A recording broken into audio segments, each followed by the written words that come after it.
Colbert's show has been canceled, and we all know who is to blame. And that's what I want to talk about because there is a lot of misinformation flying around, and we all know what just happened. I am so sick and tired of like playing this game of charades that we don't know what is very obvious to anyone who has eyes and ears. This was obviously a political cancellation motivated by CBS to appease President 47. That is what happened. And we're going to talk about that today. The absurdity of this whole situation, what's going on, how late night has been shifting, which is a big part of this conversation, and what now, because this is maybe the most prolific one that we've had so far in the past few months. But I promise you, this is not going to be the last time we see stuff like this happening. So let's just kind of talk about like what happened, what broke a few hours ago. I saw this on Reddit, but Variety just posted this story a few hours ago. CBS to cancel late show with Stephen Colbert, citing financial decision. Financial decision. That's going to be an interesting word that we're going to explore today, and how it is so ludicrous and how transparent everything is. But let's just read this article from Variety. TV's ongoing problems with late night have come for Stephen Colbert, with CBS announcing Thursday that it has plans to end his late show after the next season, citing a financial decision. This maneuver, which ends of original late night programming at CBS that started when the network lured David Letterman from NBC in 1993, comes at the economics of wee hours TV have begun to accelerate, with media companies growing wary of the high price tags involved in producing of the show, while the young viewers they try to attract watch more of them via digital video. Let's talk about a truth, because that is the truth. That has been the trend going along with late night and really all linear structured TV. People are not watching traditional late night like they used to. People are not watching TV. I personally have watched all of the late night that I consume, which is typically, to be honest, Seth Meyers, his what's it called? His recap of the news. I'm blanking on what that segment. A Closer Look. That's what it's called. Jon Stewart, his monologue in the Daily Show's usually stuff. I watch it all on YouTube. John Oliver, I watch all on YouTube. All of that. Like, I am consuming all of my late night punditry, or however you want to call it, on YouTube. So, like, yes, late night TV has been in a rough spot the past few years, especially with the growing rise of YouTube and social media. And then, so this is the quote: "We consider Stephen Colbert irreplaceable and will retire the Late Show franchise in May of 2026. CBS executives said in a statement, "We are proud that Stephen called CBS home. He and the broadcast will be remembered in the pantheon of greats that grace late night television. This is purely a financial decision against a challenging backdrop in late night. It is not related in any way to the show's performance, content, or other matters happening at Paramount." Key! That is the key right there. Or other matters happening at Paramount. They basically had to say in their statement, like, yes, we all know what everyone is thinking and the reason this happened. I promise you that's not the reason we made this decision. And let's just talk about this out of context, like ignoring everything that has been going on the past few months, and specifically ignoring this Paramount Skydance merger that was being held up by President Donald Trump. So let's just like take this out of context. If the network decided, like, you know what, network late night TV, it's just not profitable like it used to be. While we are seeing some nice ratings come in, it's just not really a business that we see as sustainable. It costs us so much money. This is kind of the moment to end it. We have a good term. Colbert's contract might be ending soon. Like, let's do this now and let's begin that shift. That is a business decision that I think a lot of people would be like, well, this is just how TV is going. That is one, and I think that's the generous way to read everything's going on. But we know what is happening. And you know what is happening? It's the fact of Donald Trump and Donald Trump's mandates, and the fact that there was this controversy of Trump basically holding up this Paramount Skydance merger. And we know Trump has been pissed at CBS. We know that he was mad at, like, he was suing them for defamation and like this trial that happened, or this basically deal that got made that allowed this merger to go through. And it's all clearly, as Colbert called it on his show Monday, a big fat bribe. And we all knew it was. And I want to also just state, like right now, I don't frequently watch Colbert. I used to be a big Colbert Report guy. I haven't really watched much of his late show. His format, that style just isn't for me. I find it even at times like his style of presentation, it's not even comedy anymore. It's him just like reading the news with a slight zinger at the end. I just don't find it rewarding like I found the Colbert Report, or I found John Oliver, I find Jon Stewart rewarding. But I mean, I've caught up time and time again. Like there is stuff that I like, and I think he's a pretty decent interviewer. Colbert, who was informed of the network's decision Wednesday evening, according to a person familiar with this matter, told the audience at the taping for Thursday's broadcast about the matter. It's a fantastic job. I wish somebody else was getting it, he quipped, while offering thanks to CB executives and the 200 or so staffers who work there. Let's just kind of skip to this next sentence. There has been growing speculation that both Colbert and Jon Stewart, who host the I lost my sentence there. Both Colbert and Jon Stewart, who host one broadcast of Comedy Central's Daily Show each week, this is where I'm losing my mind. Each week could be under growing scrutiny from executives at Skydance Media, which is slated to acquire Paramount Global, the parent of both CBS and Comedy Central. David Ellison, who leads Skydance, has projected an image of being intrigued by the politics espoused by Donald Trump, who Colbert and Stewart routinely skewer in monologues and commentary. Indeed, Senator Adam Schiff, the California Democrat, took to social media Thursday after taping Late Show broadcast and said, if Paramount and CBS ended the Late Show for political reasons, the public deserves to know and deserves better. CBS has been winding down its activity around midnight. The network recently canceled After Midnight, a companion program that aired after Late Show and featured comedian Taylor Tomlinson. She decided to leave to focus on her stand-up, even though CBS had sought a third season of the show. And then et cetera, sentences regarding the state of late night. I'm trying to just see if there's anything. Is CBS averse to ratings, is this last paragraph, or is the money it costs to get them just too dear at a time when streaming video is taking more of a traditional TV audience? CBS has opted to fill its now empty 12:30 a.m. slot with old repeats of syndicated comedy roundtable from the media entrepreneur Brian Allen. What will the network do to replace the Late Show? And I want to just point out one thing, which let me pull this tab up. CBS, Paramount, settlement, Trump. For those who do not know, and I don't remember all of the agreements, but Paramount, President Trump reached $60 million settlement over 60 Minutes lawsuit. Paramount will settle President Trump's lawsuit over a 60 Minutes interview with Kamala Harris for $16 million. The company announced late Tuesday. This is July 2nd. CBS News parent company worked with a mediator to resolve the lawsuit. Under the agreement, $16 million will be allocated to Mr. Trump's future presidential library and the plaintiff's fees and costs. Like, this guy cares about a library. Neither Mr. Trump nor his co-plaintiff will be directly paid as part of the settlement. Sure, I'll believe that. The settlement did not include an apology. Paramount also agreed that 60 Minutes will release transcripts of interviews with presidential candidates in the future, subject to redactions as required for legal or national security concerns. The statement said, Mr. Trump's lawsuit filed last October when he was still a candidate for president was widely viewed as an attack on the First Amendment. He took issues with CBS News airing two different portions of Harris' response to a question about the Middle East, one in an early excerpt of Face of the Nation and the other on the full broadcast of 60 Minutes. He initially sought $10 billion in damages when he filed suit last October, but upped his demand $20 billion in February. I mean, go for it all, I guess. In February, after adding a federal claim alleging false advertising and unfair competition.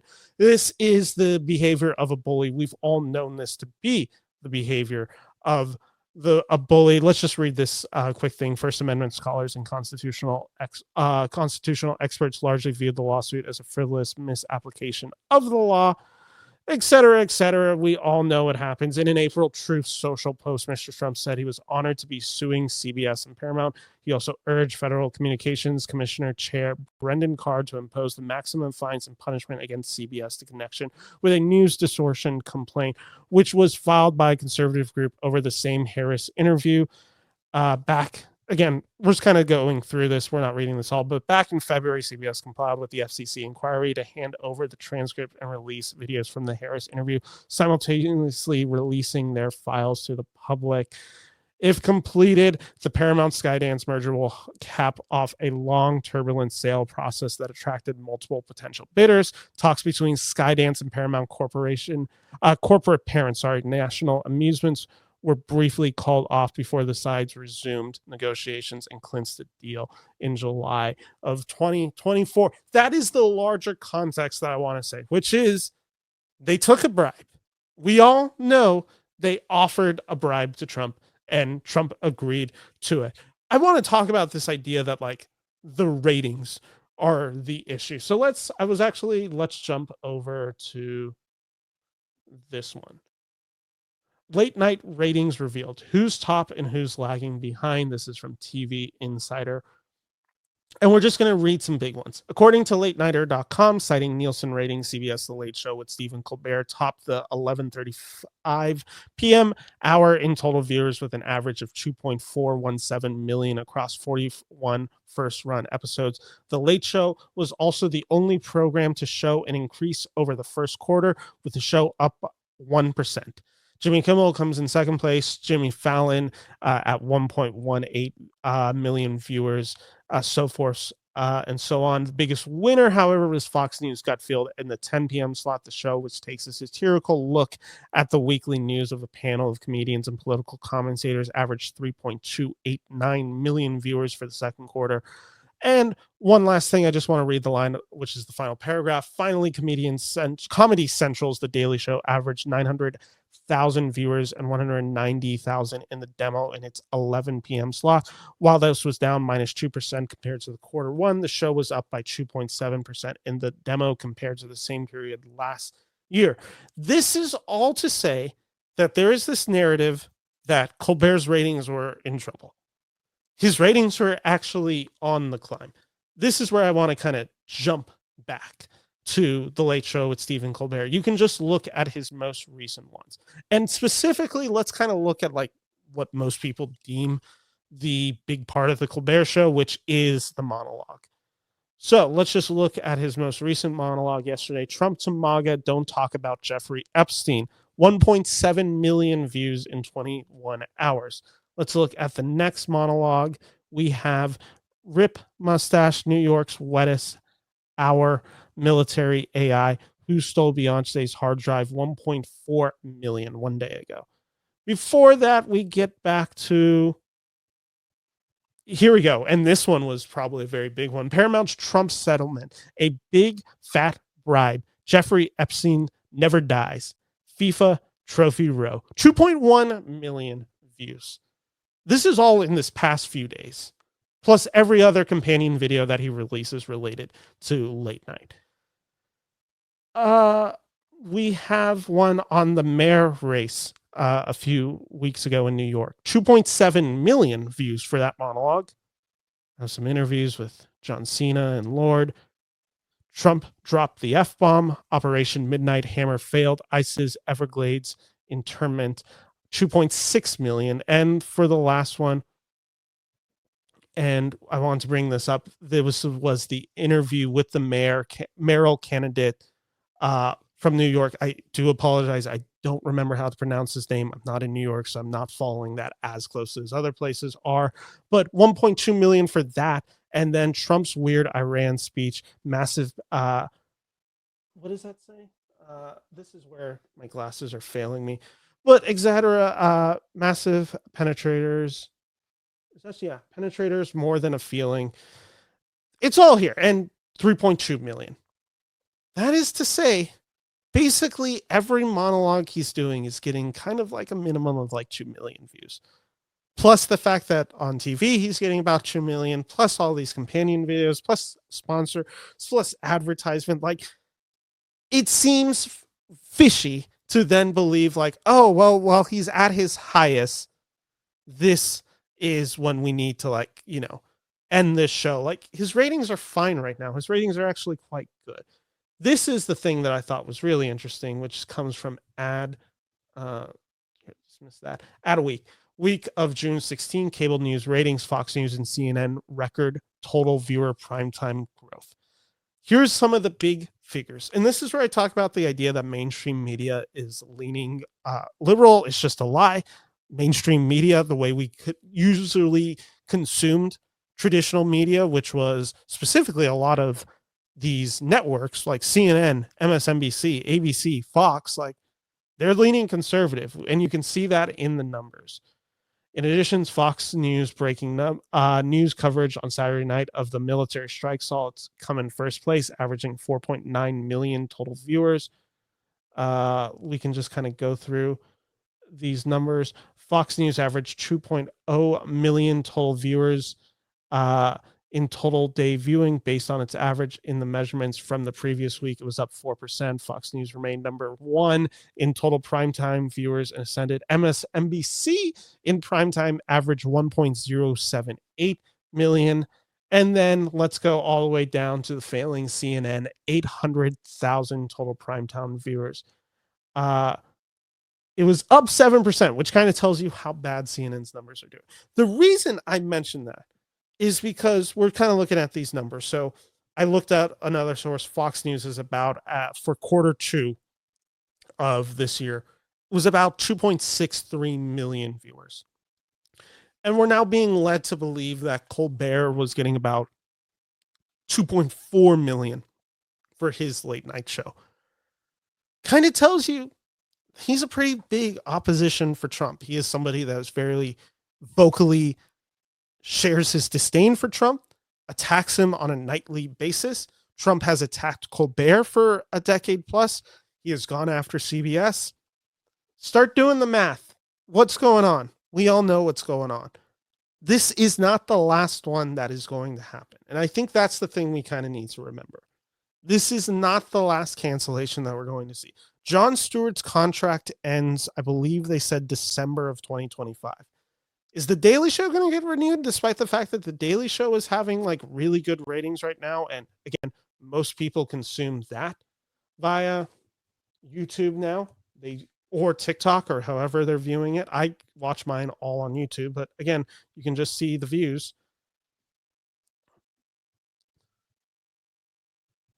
We're seeing Klepper's monologue, 2.1 million.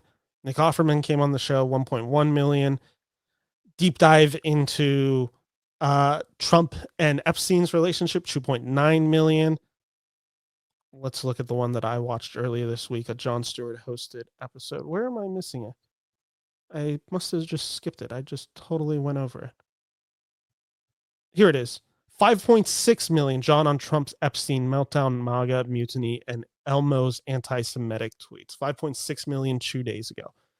These are good ratings. These are good numbers. This means they're making a lot of money on YouTube through ad revenue, through sponsorship, through all of that good deal. This is happening everywhere. And there's other things going on with this merger that are unrelated. Like South Park is dealing with their part of this merger and what it means for their future. You're losing Colbert, you're losing Stewart, could be souring a relationship with South Park. Those are three big empires of TV that could be gone in the next year. And again, who knows? Again, the South Park situation is slightly more complicated than the stuff we're seeing right now, but this is going to continue happening as this madness continues. This is going to be something of, once you give him one, once you allow him to make certain decisions on this, which he clearly did. He clearly had his feelings on Paramount. He clearly had his feelings on CBS. He clearly has disdain for Colbert. You allow him one, he's going to do it again. And he's going to do it again. And he's going to do it again. And you know it. You've seen it. We've all read these headlines. Studios like in Hollywood, which is more of my coverage, where I'm more focused on the movies and the art of movie making, some studio heads are going to start getting a little scared. Oh, maybe this is too politically charged. Maybe this is speaking too negatively on Donald Trump. When you start seeing that, that's when you start seeing these studios become basically censoring their artists and being like, well, we don't really want the heat on that. We don't want to deal with it. We're not interested in pissing up Donald Trump right now. That's going to continue happening for a while. And that's where we are right now. So, yes, I think this is an incredibly important subject to talk about because this is the future of everything going on. And yes, is there a discussion to be had about late night? There totally is. In the context of how we're talking about it right now, there seems to be other underlying factors that we can all see and hear because we're not dumb. So thank you so much for watching this video. I hope you subscribe to this video for more. I'll be a little bit more cheerful in my next few videos. I will be having a review for the movie Eddington, which is probably going to be a very politically charged conversation about that movie that will be coming out Sunday. I'll have other reviews, including Fantastic Four, coming out sometime next week. I Know What You Did Last Summer. What's Sorry Baby, which is an A24 film that I'm excited to talk about, a few Criterion movie reviews that I have. So make sure to subscribe to this channel for more and let me know if you like this video. Take care. Bye-bye.